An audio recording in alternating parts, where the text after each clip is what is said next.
Let us consider an experiment where we are considering a bar magnet and a coil, a conducting wire which is turned as a coil, and it is connected to a galvanometer.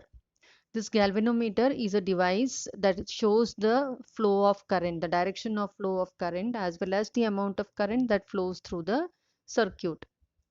Now, initially, we are moving this bar magnet through the coil with north pole and north pole heading towards the coil. As you move the bar magnet through the coil, you will notice that there is a change in the galvanometer reading. And notice that the change or the where to which direction the needle is moving. Now, when we are moving it through the coil, the magnetic field around the magnet is the same, whereas the coil is within the magnetic field and there is a change in magnetic field outside the coil. You will notice that the galvanometer is showing the deflection depending upon the changing magnetic field. Once you stop the bar magnet or you don't move the bar magnet, you will notice that there will not be any deflection in the galvanometer.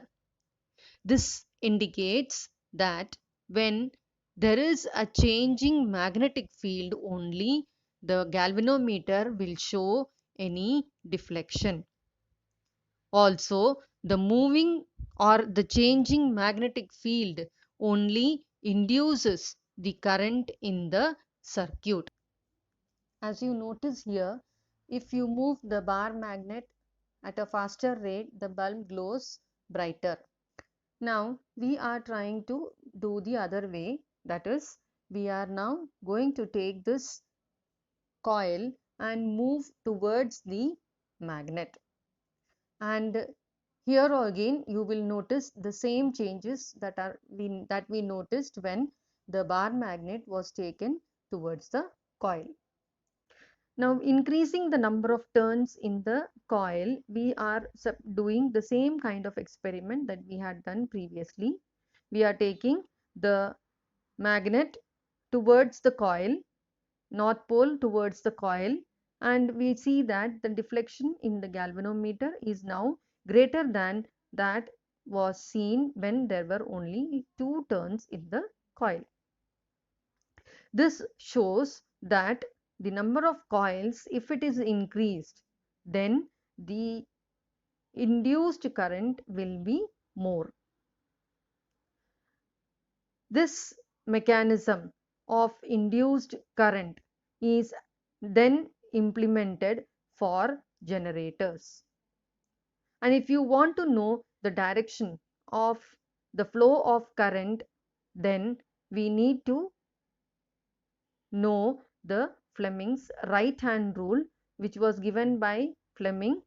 It stated that if you hold the thumb, index finger and middle finger of your right hand in such a way that they are mutually perpendicular to each other, then if the index finger represents the direction of magnetic field and the thumb represents the direction of force or the motion of the conductor, then the middle finger that is perpendicular to the other two will show the direction of the induced current.